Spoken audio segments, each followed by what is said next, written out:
Okay, now let us try to understand HTML. HTML stands for Hypertext Markup Language. What is the full form of HTML? Hypertext Markup Language. So what is HTML exactly? This HTML is a designing language used to create elements in the web page.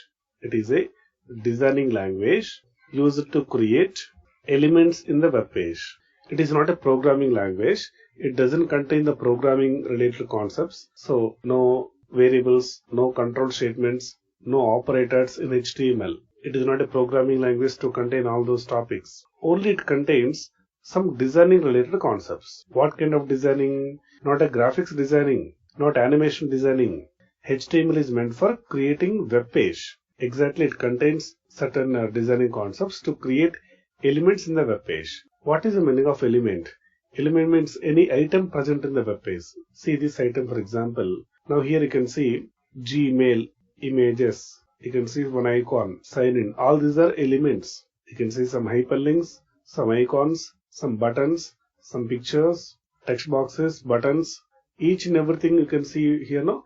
Item. Each item is nothing but element.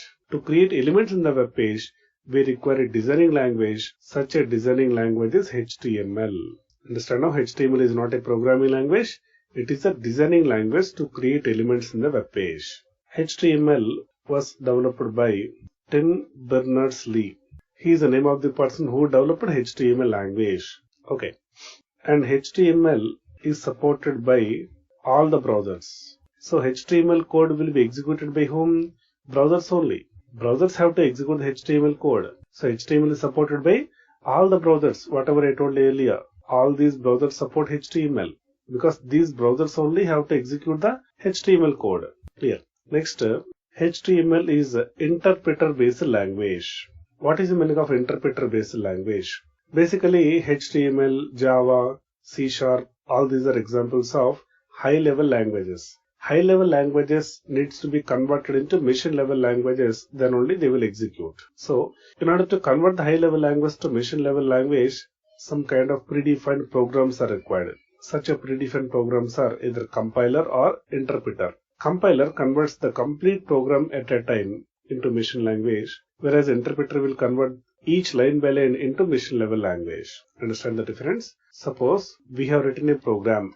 We have written a program of some few lines. This is written in which language? Some HTML language, or some JavaScript language, or Java language, or C# language. Different languages available in the market. All these languages are called high-level languages. High-level languages. This high-level languages program will not be executed into the processor directly. These needs to be converted into machine-level language, or you can say low-level language. But how do we convert? In what pattern we will convert? If you follow compiler, what this compiler will do? This compiler will convert the complete program at a time. That means compiler will just check and take the complete program, top to bottom. All the statements will be taken at a time, and at a time will be converted to a corresponding machine level language. That will be in the form of zeros and ones, binary format. But in case if you take interpreter alternatively, if you follow interpreter, what the pattern it will convert? Instead of converting the complete program at a time in a single shot, each line will be converted independently. That means line 1 will be converted into machine level language. Then line 2. Each line will be converted independently.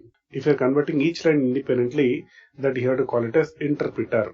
If you are converting all the lines of code at a time, that you have to call it as compiler. Okay, in case if you are using Java or C#, this type of languages, it will follow compiler. If you are using HTML or JavaScript, that will follow interpreter. So presently right now we are using HTML.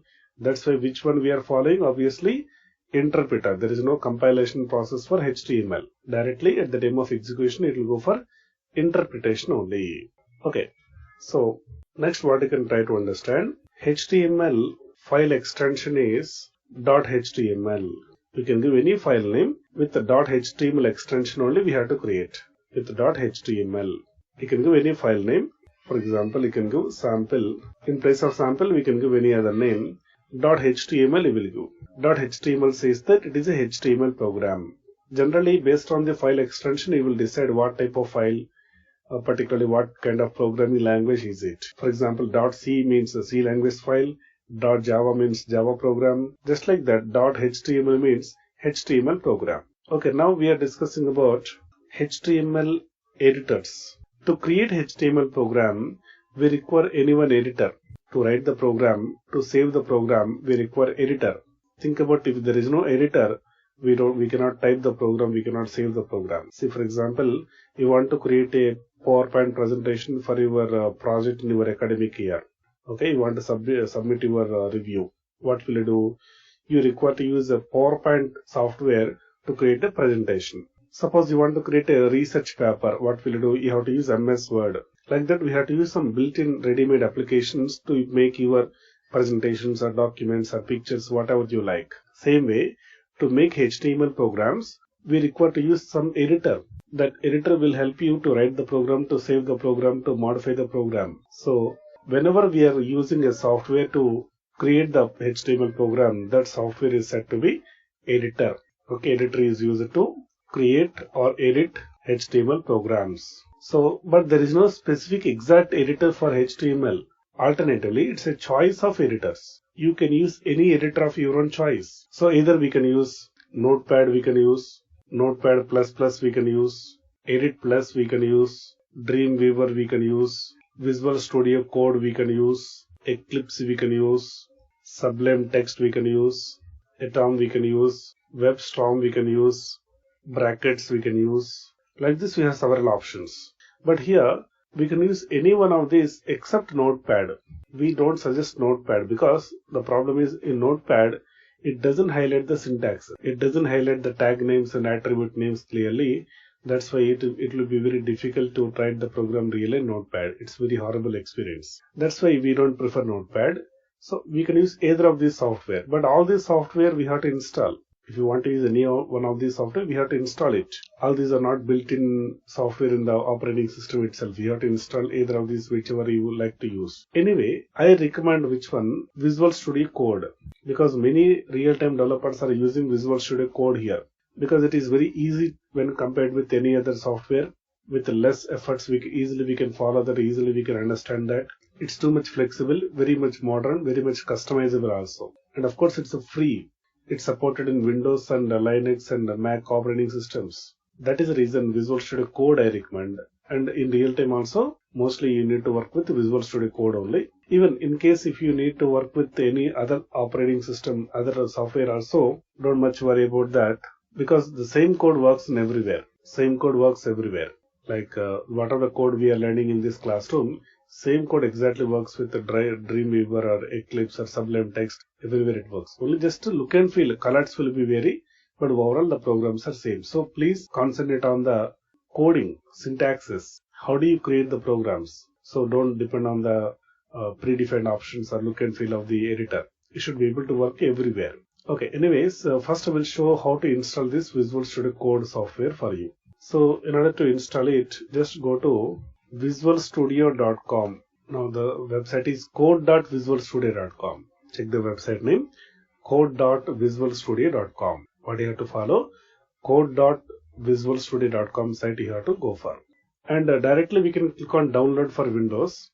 In case if you want to download for other operating systems, we can go for this one. So you can go for 32-bit version or Linux or Mac, anything. Anyway, I prefer which one? Download for Windows. Default option is quite enough for us. Once we click on download for Windows, just you will get a small file like this. VS Code setup, some x64, that is 64-bit system. In case of 32-bit system, you will get x86 and version number 1.20.21.0. So that you will get. So just click on download button. After downloading it, click on install it. If you just double click on the setup file, it will start installing. Security control warning will come. Just click on yes button. Then click on next button here. Click on next button. Check the checkbox. Check the ready button. I accept the terms in the license agreement. Click on next. Again click on next. Again click on next.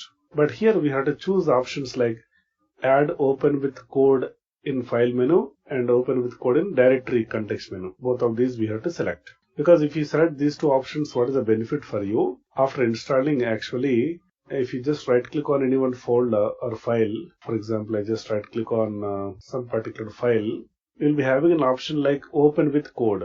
So easily you can open that specific file with Visual Studio Code. Instead of going for open with Visual Studio Code, selecting here, you can easily go for open with code.